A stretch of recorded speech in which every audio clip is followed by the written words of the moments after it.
Dolly, this is a surprise. Have you been in the gallery listening to the debates? No, James. Fisher, Ames, and Giles put on quite a show. I thought they'd never finish. Is there somewhere I may speak to you? I mean, privately? Well, of course. Sit down right here. No one will disturb us. Hadn't we better go somewhere else? I know women are not supposed to come in here. No, it's all right. Nobody will mind. You seem troubled, Dolly. Sit down. I am troubled. I'm troubled about something that women are not supposed to be concerned with at all. I thought a woman's hand was always needed when there was a problem to be solved. Even in politics? Yeah. Yes, there have been women involved in politics. Cleopatra, Du Barry, old Queen Elizabeth. You're not alone in history. Then my coming here to talk politics doesn't seem strange to you? No, I think it's delightful. Have you a bill you want me to sponsor? No, I'm afraid I have a lot of questions. Well, now, that's good. There's no better place for a citizen to ask questions than in the Hall of Congress. James, isn't it true that man's effort to be free has always failed? Yes. Yes, that's been the record for the past 8,000 years up until now. Are you afraid we'll fail again? I don't know. Is that a bad thing to say? I don't think so. I often ask myself that. I have doubts, too, very often. But then I tell myself, this is the last great hope of man, and we can't let it fail. But it is in danger, isn't it? Yes. I sometimes wonder how we had the courage to fight for it. Maybe it's something in the American soil, some kind of strength that comes up to men. Maybe it's something in the air, clear and heady, that makes us want to be free. But whatever it is, we have it, and we'll keep it if the people want it. That's just it. Some people don't want it. They want a ruler. They want advantages for themselves. They want to take away from the many and give power to the few. No, some people want that. But they're not people who understand freedom. How would you define freedom, James? What do you say it is? I don't know. If I were called upon here by the representatives of the people, my colleagues, to define freedom, what would I say? I'd say freedom is the right of every man to look upon every other man and say, I'm no better than you are, and you're no better than I am. I'm not yours, and you're not mine. But together, we can be the strongest of all men. Together, we can make laws to settle our disputes. Together, we can devise and work out a way of life that'll be good for all of us. This was the reason we fought to be free, and this is the way we live in freedom. Is there some question from the member? Yes, there is. What will happen if this idea of freedom were attacked by a strong enemy? I only know I've had one glimpse of freedom, and now I can't live without it. And I and all men like me will die fighting those who try to shut it off. You have doubts. I have them too. But I also have this, and I'll give it to you. That this blessed dream of free men governed by their own laws will take shape and grow, Dolly, until it includes all people, all races, all kinds, all together. This is all I have, this blessed dream. It's all I have to offer to still your doubts.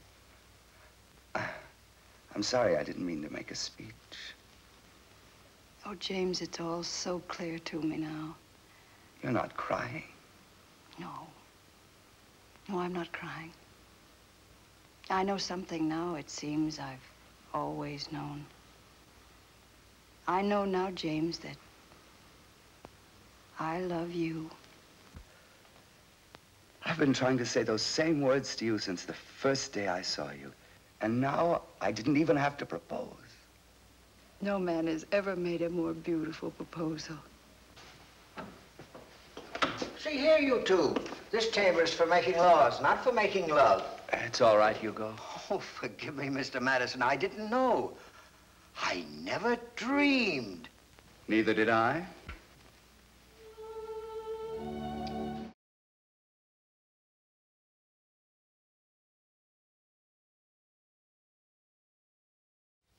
I'm glad that Jefferson was nominated instead of me. Are you? Now, Adams will win the election. Jefferson will be out of the way. So will your friend Madison. Don't you like Mr. Madison? No, I'm jealous. Oh, Aaron. Well, not really, but those adoring glances. Haven't you noticed them? Well, I know he's fond of me. Fond of you? He's madly in love with you. So am I. Why do you keep James dangling around? I don't. I like him. I like his ideals. His ideals are the same as Jefferson's. You don't really think that men like that can run these so-called United States, do you? Well, of course I do. Well, they can't. History proves that. Where the people rule, they ruin. This country will never become a nation until the power to rule is in proper hands. The United States are a long way from being united.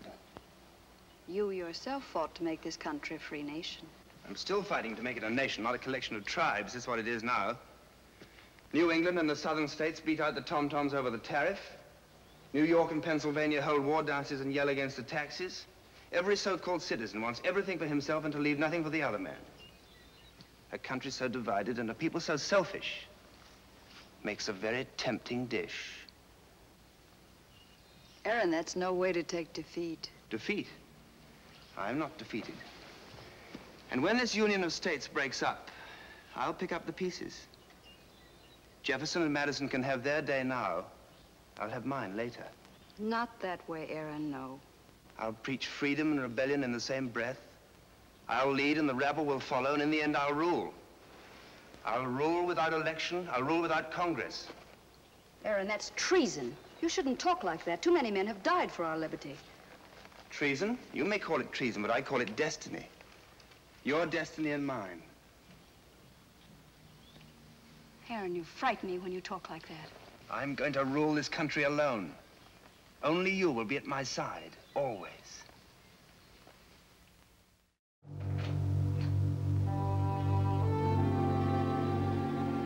Aaron.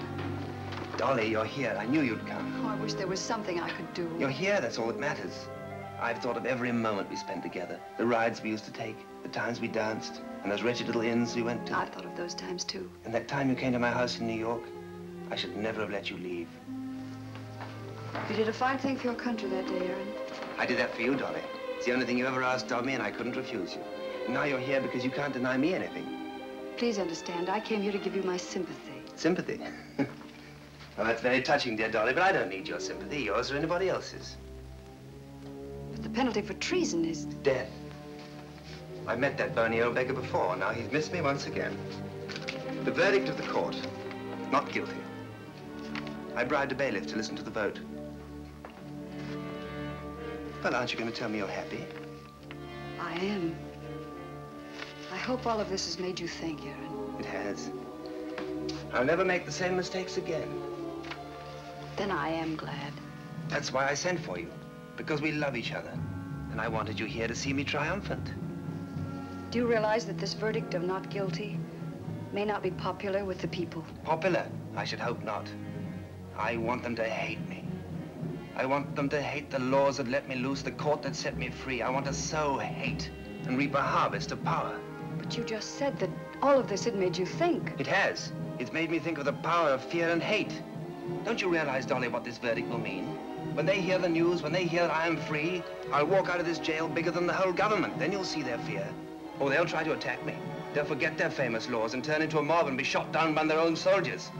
Then the weak, the greedy, the suspicious, the evil men from all over the country will flock to my banner. This time, I'll offer you the crown. Mr. Burr, better get your coat on. Court's reconvening and they're about ready to read the verdict. If you please, Mrs. Madison.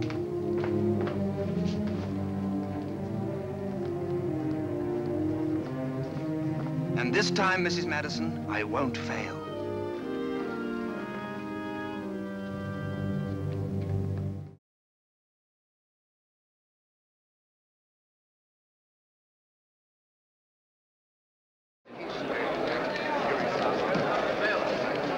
Court's dismissed. Ring the bell. What's the verdict? Not guilty. Not guilty? What? Did you hear that? Stop that bell! Stop that bell! Stop it! Listen to me, everybody. In there, they just pronounced Aaron Burr innocent. I say he's guilty. And I say Aaron Burr is a traitor. The law states explain what happens to traitors. Those judges know he's guilty. Honest men stood up before them and told the truth about him. I says, where's justice when such a man can get off scot-free? If those judges are too lily-livered to hang a traitor, we can do it ourselves. We can show them that a good hemp rope and a high oak tree is better than all their law books. We'll show them here today what free men thinks of traitors. Yes, sir. Clem, go get that rope out of my wagon. Right. Yeah. And if he won't come out, we'll go in and drag him out. Stop it, stop it.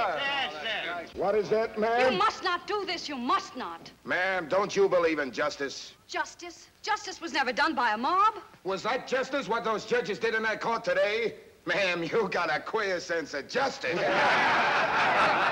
She can tell about the traitor, can't you, ma'am? Tell them who you are, madam. Go ahead. I'll tell them then. This lady is Dolley Madison. What? The wife of the bigwig in Washington, James Madison. And I charge her with bringing orders from the politicians in Washington. Orders for the judges to set Aaron Burr free. That is not true. Well, you might have saved his life in there, ma'am, but you ain't gonna do it out here. I did not save his life. I came to see Aaron Burr, but I brought no messages from Washington, and I have not seen the judges. So you just come to see Aaron Burr, all the way from Washington. I came to give what comfort I could to a man I thought would be condemned to death. Well, you haven't come in vain, Mrs. Madison. Here's the kind of justice free man has for a traitor. Yes. We'll show those judges what we think of their laws and courts. Come on. Stop it! Stop it! Your husband. You follow that man and hang Aaron Burr, you will put an end to freedom here today. That's where you're wrong, ma'am. We're gonna put an end to Aaron Burr. In defiance of your laws, you will right here prove those laws worthless, meaningless, and you fought for the blessed freedom to make those laws. We made them and we can break them. You must not break them. When you made those laws, you agreed to live by them and obey them. If they're not strong enough to protect you, strengthen them in orderly processes, but never take them into your own hands in mobs like this. This is not freedom. But we're free men. We'll do as we like. Freedom is something you live under law. Your law says a man may be tried and judged by other men like himself, according to the laws they've made together. And if that man is found innocent by the law, he shall be held innocent by the people. What about Burr? Is he innocent? Aaron Burr has already been tried, sir. This is your trial, your testing time, and the whole world is watching you here today. Are you going to tell the watching world by an act of violence, in disobedience to your laws, that you are a people too weak to rule yourselves under law? That you need the despotic hand of a tyrant, an emperor, to rule you by force and fear?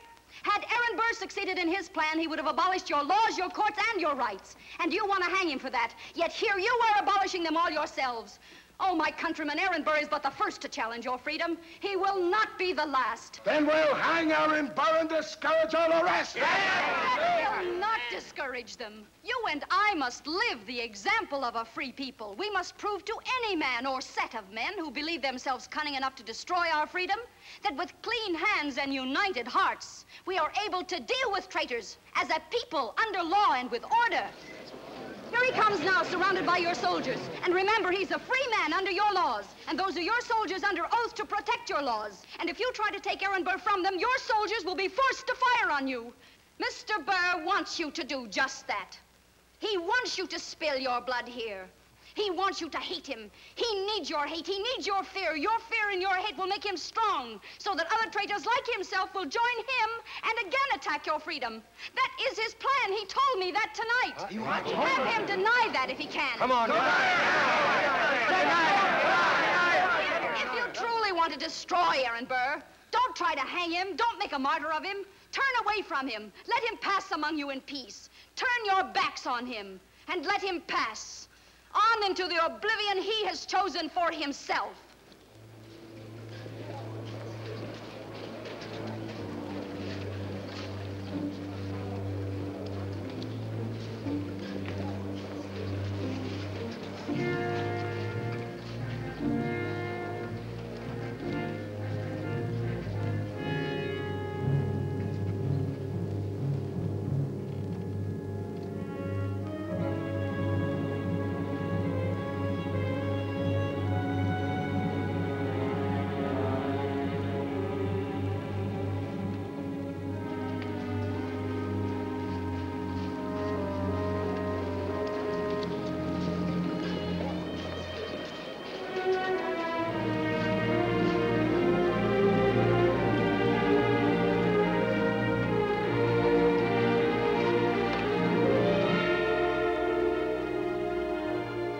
Mr. Madison, I love you very much.